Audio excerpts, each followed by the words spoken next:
welcome to Amazing Gadgets. Today I will be doing an update on my past product review on the RainbowImaging 100 meter 2.4 GHz wireless remote shutter release. Now as you can see here is the cable that goes from the camera to the wireless shutter release receiver. As you can see right here, it's not the original cable. So what happened was, right here is the 2.5mm jack that goes into the receiver over here. The tip of it broke off and it was no longer usable. So what I had to do was I went onto eBay, got one of these bags with 2.5mm jacks, cut off the broken head, and I had to do some soldering myself to get this cable working again. You can see soldering DIY. Lucky for them, well, I do a lot of DIY projects. I do a lot of DIY soldering, so I know how to do this. But if it's for other people, they probably will not buy from the same company again. Now I have to say I am pretty disappointed. I've only had this for a few months, very light use.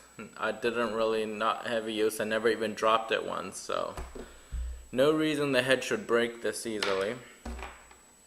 Luckily it's an easily replaceable 2.5mm, so I was able to resolder these on here. Resolder a head on here, fix it up so I could use it again, or else it would have been $25 down the drain. So I take back what I said about this as being a quality product. It obviously isn't. It's made out of cheap materials and it breaks easily.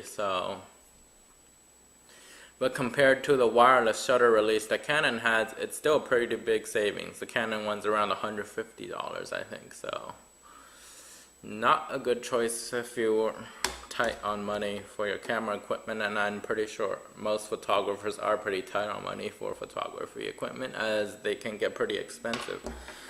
So if it breaks, I guess if you already bought one because of my product review, just know that you could just get some like cheap heads. They cost like maybe like $4 free shipping on eBay for a pack of 10. Just cut off the broken head. You could do the soldering yourself. It's not very hard.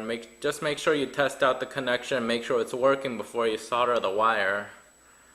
I mean, I make this mistake all the time. I end up soldering, it doesn't work, I have to desolder it, then I have to test out the wires again. Yeah, just pay very good attention, detail, if yours did break and you have to fix it. Anyways, again, I'm pretty angry at this, but for $25, and you know it's made in China, you know it's not quality material, but disappointed in the company for making such a cheap wire. It broke within a few months. Light use, I never dropped it. It shouldn't even be breaking right now. I mean, they should have used a sturdy head.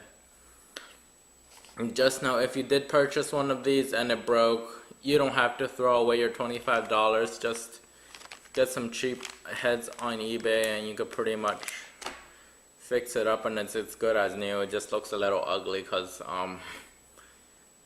I had a variety of shrink tubings of different sizes and colors that didn't really match up, but so I just used them. It looks a bit ugly, but it works as new. Doesn't matter. And they're probably sturdier than the wire before, so. Well, that's all the update I wanted to give you guys. Please don't forget to like, comment, and subscribe, and I will see you guys in the next video.